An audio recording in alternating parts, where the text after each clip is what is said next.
abra o nosso entendimento, abra a nossa mente para ouvir a Tua palavra, meu Deus. Abra os nossos corações, Senhor, para receber, Pai, e deixar, Senhor, cair a Tua palavra, Senhor, num coração contrito e quebrantado diante da Tua presença.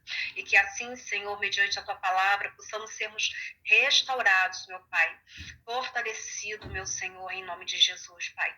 E que possamos, meu Pai querido, Pai amado, em nome de Jesus, Senhor, sermos alimentados em nome de Jesus. Pai, eu te apresento o presbítero Edson, eu estará ministrando a Tua palavra, Senhor. Seja com ele, usa-o, Senhor, poderosamente, Pai, porque eu sei que o Senhor já ministrou o Teu coração. E que seja a boca do Senhor para entregar a nós aquilo que o Senhor tem para revelar à Tua igreja neste dia, em nome de Jesus. Assim nós oramos e agradecemos ao Teu santo nome, em nome de Jesus. Amém, presbítero Edson? 20 minutos aí para poder entregar aquilo que o Senhor tem falado ao teu coração. Amém? Amém. Lucas, capítulo 1, dos versículos 46 aos 55. O louvor de Maria. Disse então Maria: a minha alma engrandece ao Senhor, e o meu espírito se alegra em Deus, meu Salvador, porque atentou na humildade de sua serva, pois eis que, desde agora, todas as gerações me chamarão bem-aventurada. Porque me fez grandes coisas o poderoso, e santo é o seu nome. E a sua misericórdia é de geração em geração sobre os que o temem. Com seu braço agiu valorosamente, dissipou os soberbos no pensamento do seu coração, depois dos tronos os poderosos e elevou os humildes. Encheu de bens os famintos e despediu vazios os ricos. E auxiliou a Israel, seu servo, recordando-se da sua misericórdia, como falou aos nossos pais, para com Abraão e sua posteridade para sempre. Deus seja louvado, por essa palavra. A jovem Maria foi escolhida por Deus para gerar o nosso Salvador. E ela reconheceu a grandeza de Deus, o poder de Deus, e louvou a Deus. A minha alma engrandece o Senhor, e o meu espírito se alegra em Deus, o meu Salvador. Maria louva a Deus e o engrandece por se preocupar com os pobres desse mundo, por ele se importar com os mais humildes e rejeitar os soberbos e os arrogantes, os orgulhosos. No Antigo Testamento, nós também vemos uma mulher se achegar a Deus em louvor, em oração, uma mulher chamada Ana, que iniciou a oração dizendo: meu coração exulta no Senhor. O rei Davi, no Salmo 103, ele diz: bendize, ó minha alma, ao Senhor, e tudo que há em mim, bendiga o seu santo nome. O profeta Daniel também glorificava a Deus nas suas orações. Em Daniel 9, versículo 4, ele diz: ah, Senhor, Deus grande e tremendo. Ele continuou: a ti pertence a justiça, mas a nós a confusão de rosto. Era assim que os santos de Israel oravam.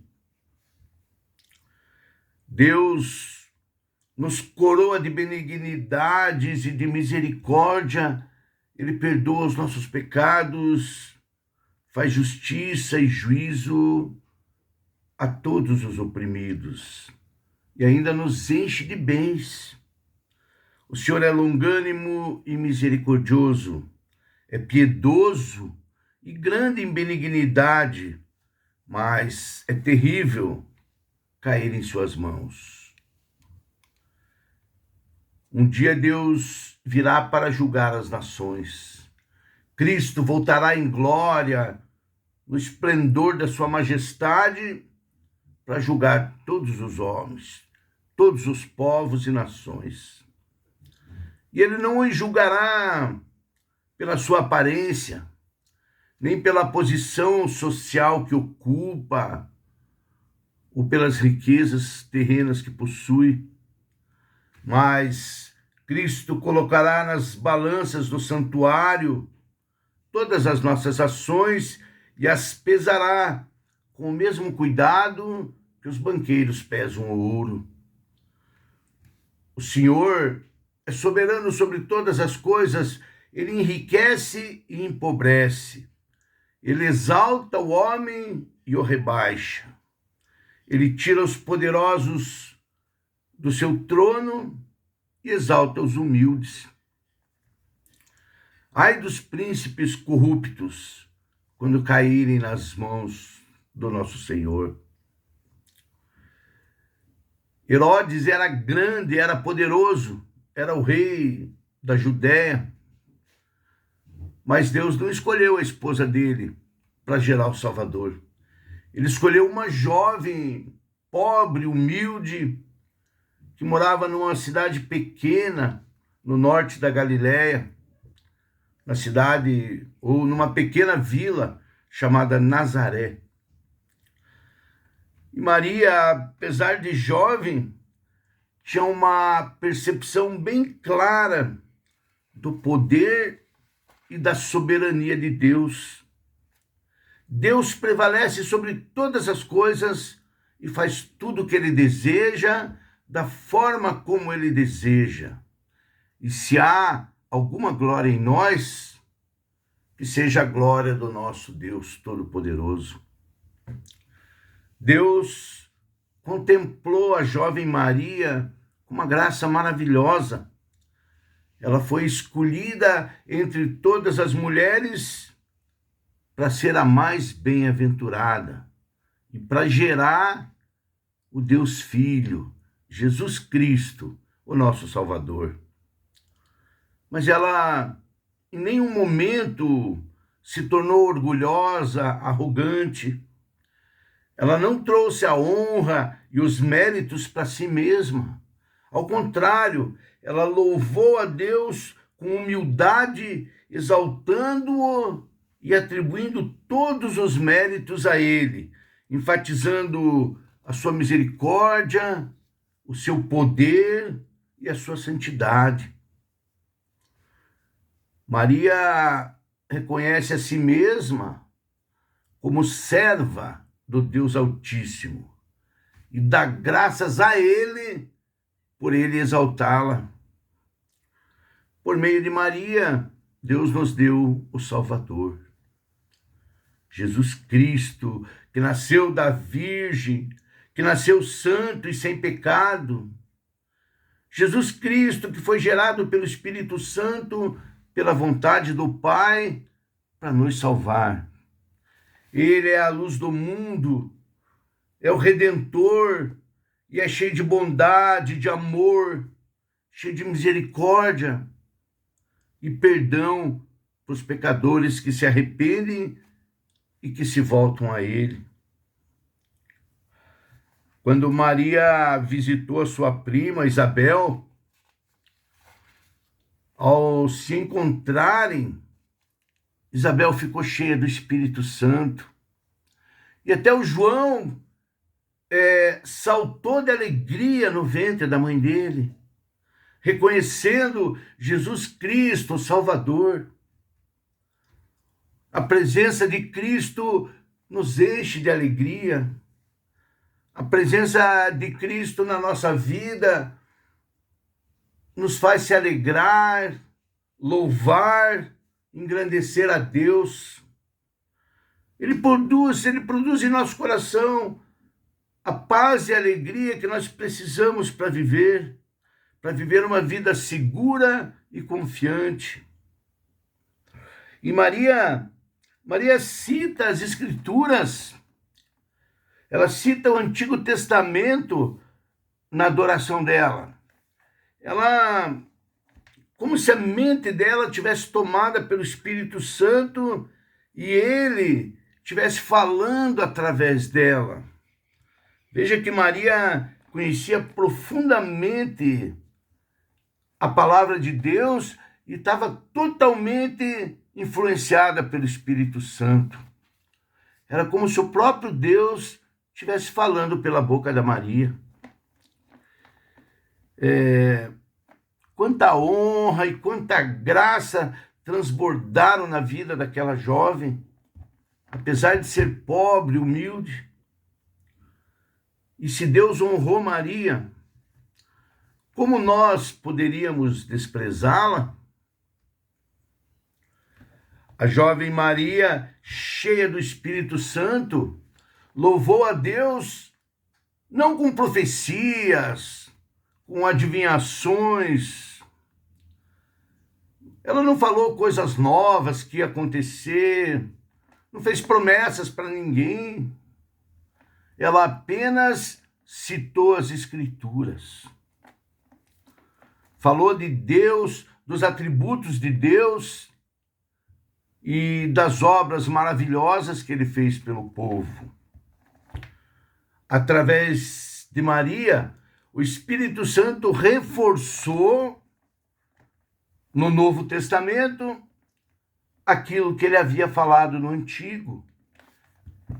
Exaltou a Deus, as qualidades de Deus e os grandes feitos que o Senhor fez.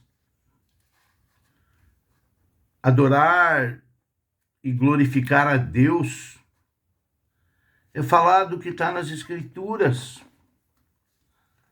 Pregar é pregar o que está nas Escrituras. Nós não podemos pregar as nossas experiências pessoais, as histórias que nós vivemos, ou que nós vimos ou ouvimos falar. Pregar a palavra de Deus não é falar o que eu tenho no meu coração, não são os meus sentimentos, mas é o que está escrito na Bíblia Sagrada. A palavra de Deus é pura, verdadeira, jamais erra. Os meus sentimentos e o meu coração já não são tão confiáveis. Deus mandou te dizer, não, Deus só mandou dizer o que está escrito na Bíblia. Deus só mandou pregar o Evangelho. Deus é todo-poderoso, grande, e fez tantas coisas grandiosas, tantas obras maravilhosas. É dele que nós devemos falar. Falar do Pai, do Filho, falar do Espírito Santo, falar da obra redentora, das maravilhas que Deus fez. E é assim que Maria louvou a Deus, é assim que Davi, Daniel, Ana, eles louvaram a Deus por quem Deus é. E Maria ainda louvou a Deus pelo que Deus fez pelo povo de Israel, libertando-o da escravidão do Egito de forma temível e grandiosa, e os abençoando e os enchendo de bens. E ela ainda exaltava o Senhor pelo que ele faria pelos pobres e humildes, rejeitando qualquer expectativa de privilégio para os mais ricos. Adorar a Deus é falar dos seus atributos, das suas obras. Quem é Deus? E o que Deus já fez pelo seu povo? Fazer profecias, prometer coisas que Deus não prometeu, ou sonhar com coisas que temos no coração, não é louvor, não é adoração. Tudo o que precisamos é engrandecer a Deus. Tudo que pensamos, que falamos e que fazemos devem ser direcionados a Ele e não a nós mesmos.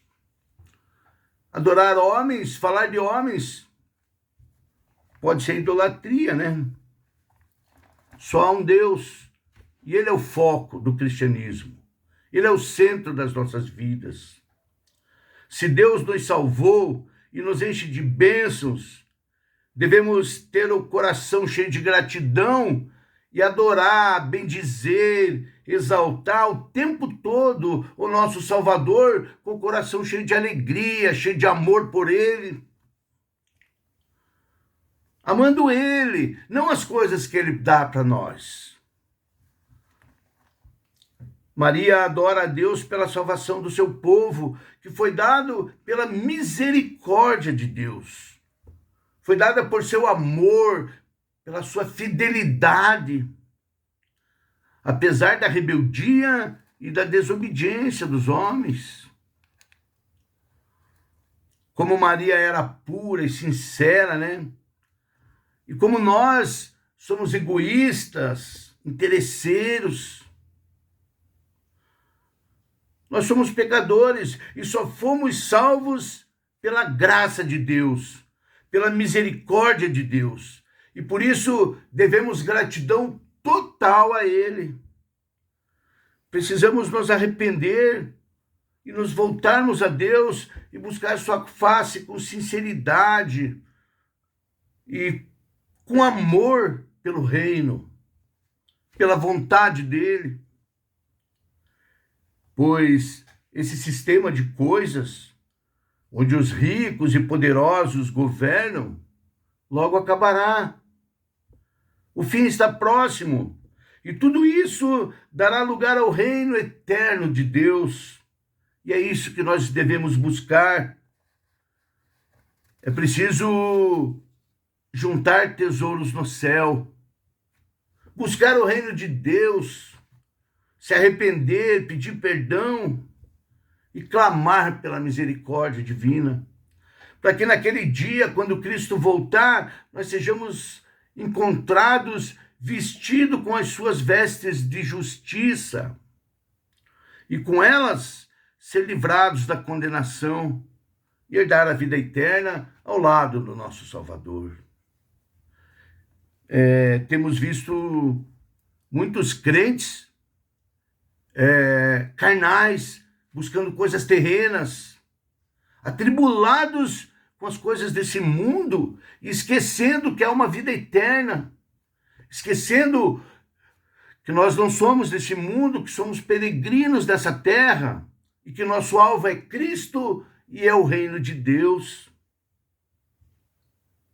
E no final do texto, Maria ainda se lembrou que o nascimento do filho dela era o cumprimento da aliança que Deus havia feito com o homem, lá no Antigo Testamento.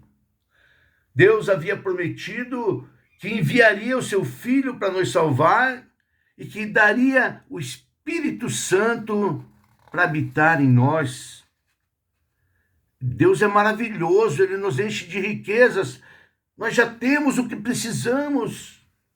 Nós fomos salvos, fazemos parte do reino de Deus e somos templo do Espírito Santo. Por que nós vamos nos dedicar a buscar coisas materiais e encher os nossos cofres de bens e de riquezas terrenas? O Espírito Santo nos selou, Ele nos santifica e Ele garante a nossa permanência em Cristo até o dia em que nos encontrarmos com Ele e sermos glorificados para viver eternamente junto com o nosso Rei. Esse é o alvo do crente, é a vida eterna. Deus nos livra do sofrimento, nos livra das decepções, não importa quais sejam os seus problemas. Confie em Jesus Cristo como seu libertador. Entregue a Ele em oração todas as tuas preocupações. Entregue a Ele todas as tuas dificuldades e alegre-se na infinita misericórdia de Deus. Ele nos liberta do pecado, da tristeza, nos liberta da angústia e nos dá a vida eterna. Então, vivamos para Deus com alegria e cantemos louvores a Ele, porque dele, por Ele e para Ele são todas as coisas. A Ele a glória eternamente. Amém? Deus seja louvado por todas as coisas.